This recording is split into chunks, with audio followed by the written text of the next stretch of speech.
ఆకాశవాణి ప్రాంతీయ వార్తలు చదువుతున్నది ఎన్ మణి. ముఖ్యాంశాలు: విద్యార్థులు నైపుణ్యాలు పెంచుకోవాలని, ఆత్మవిశ్వాసంతో ముందుకు సాగాలని రాష్ట్రపతి ద్రౌపది ముర్ము ఆకాంక్షించారు. ఖనిజాలను వెలికితీయడం ద్వారా ఆదాయ మార్గాలను అన్వేషించాలని ముఖ్యమంత్రి నారా చంద్రబాబు నాయుడు అధికారులకు దిశానిర్దేశం చేశారు. విద్యార్థులు ఉద్యోగాలను సృష్టించే స్థాయికి చేరుకోవాలని కేంద్ర విద్యాశాఖ మంత్రి ధర్మేంద్ర ప్రధాన్ కోరారు. ప్రతి నియోజకవర్గంలోనూ ఎంఎస్ఎంఈ పార్కులను ఏర్పాటు చేస్తున్నామని మంత్రి టీజీ భరత్ వెల్లడించారు. వార్తల వివరాలు: విద్యార్థులు నైపుణ్యాలు పెంచుకోవాలని, ఆత్మవిశ్వాసంతో ముందుకు సాగాలని రాష్ట్రపతి ద్రౌపది ముర్ము ఆకాంక్షించారు. విశాఖపట్నంలో ఈ రోజు నిర్వహించిన కేంద్రీయ గిరిజన విశ్వవిద్యాలయం తొలి స్నాతకోత్సవంలో రాష్ట్రపతి ముఖ్య అతిథిగా పాల్గొన్నారు. ఈ సందర్భంగా మాట్లాడుతూ గిరిజన వర్సిటీ విద్యార్థులు భవిష్యత్ లక్ష్యాలు నిర్దేశించుకోవాలని సూచించారు. విద్యార్థులలో ఆత్మవిశ్వాసం పెంపొందించే కేంద్రంగా గిరిజన విశ్వవిద్యాలయం నిలుస్తోందని తెలిపారు. పుస్తక జ్ఞానంతో పాటు వ్యవహార జ్ఞానం పెంపొందించుకోవాలని విద్యార్థులకు సూచించారు.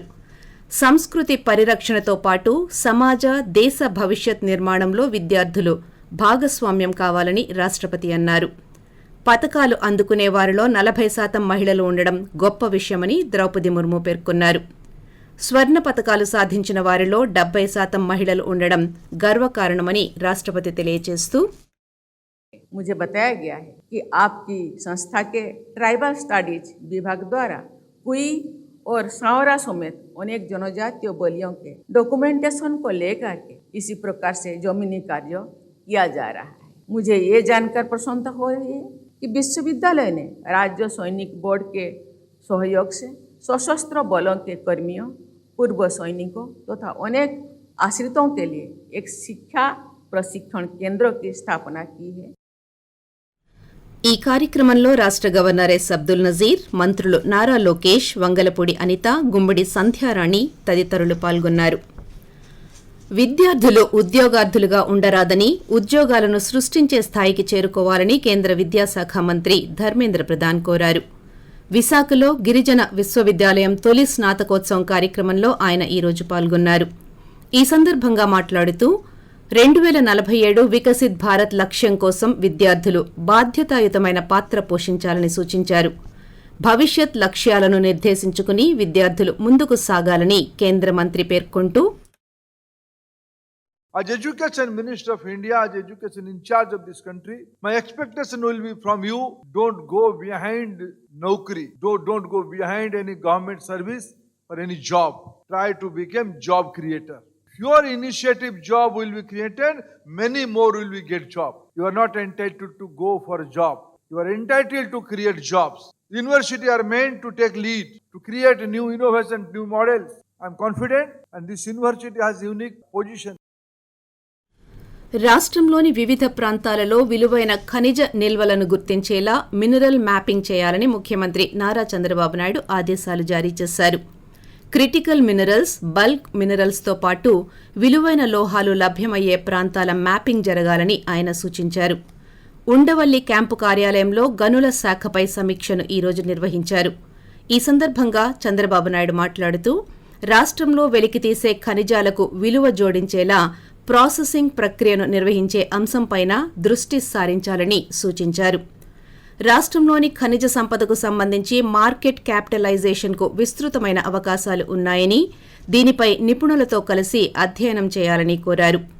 రాష్ట్రంలో జొన్నగిరి సహా చిత్తూరు జిల్లా చిగురుగుంట వద్ద కూడా బంగారం నిల్వలు ఉన్నాయని, మిగతా బ్లాక్స్పై కూడా అధ్యయనం చేయాలని ముఖ్యమంత్రి గనుల శాఖకు సూచనలు ఇచ్చారు.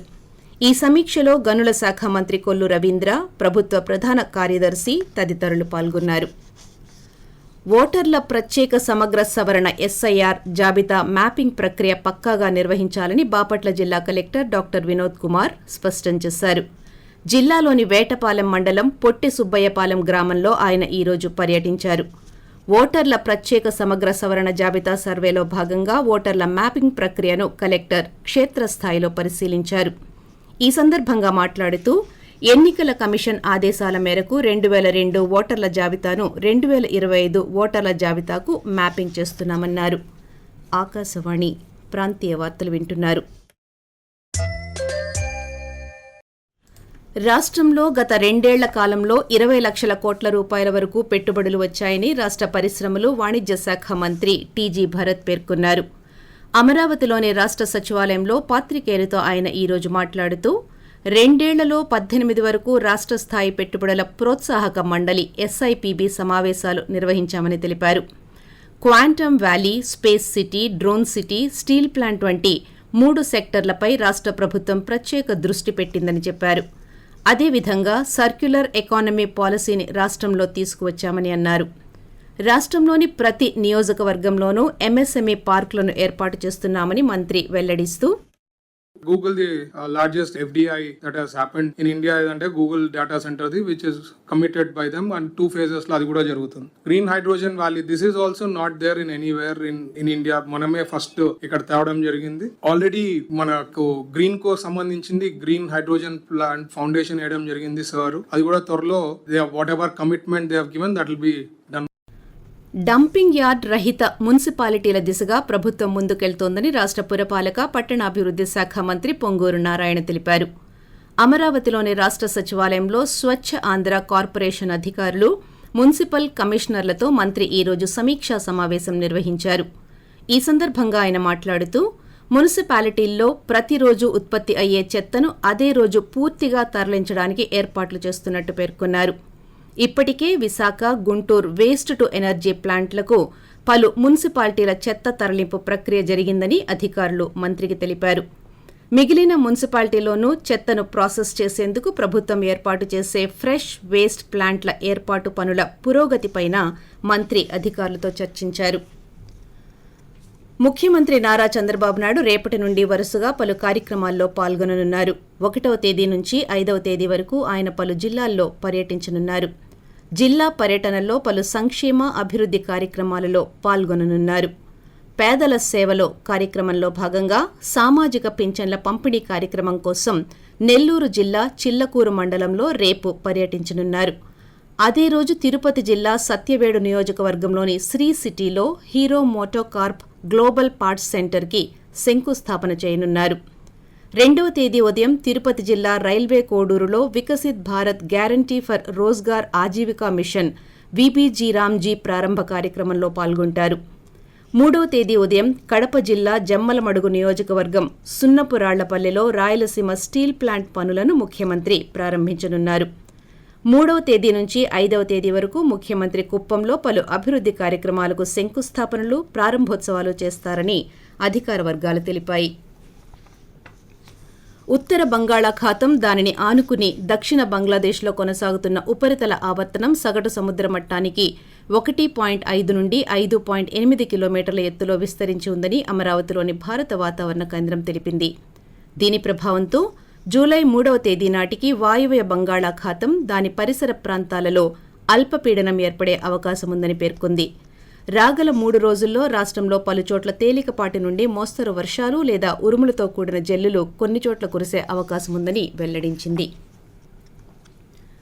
ప్రభుత్వ ఆసుపత్రుల పనితీరును మరింత మెరుగుపరచాలని రాష్ట్ర వైద్య ఆరోగ్య శాఖ మంత్రి సత్యకుమార్ యాదవ్ ఉన్నతాధికారులను ఈ రోజు ఆదేశించారు. ఈ లక్ష్య సాధనకు సహకరించే 8 ప్రధాన అంశాలపై దాదాపు 3 గంటల పాటు సంబంధిత అధికారులందరితో మంత్రి దృశ్య మాధ్యమం ద్వారా సమీక్షించారు.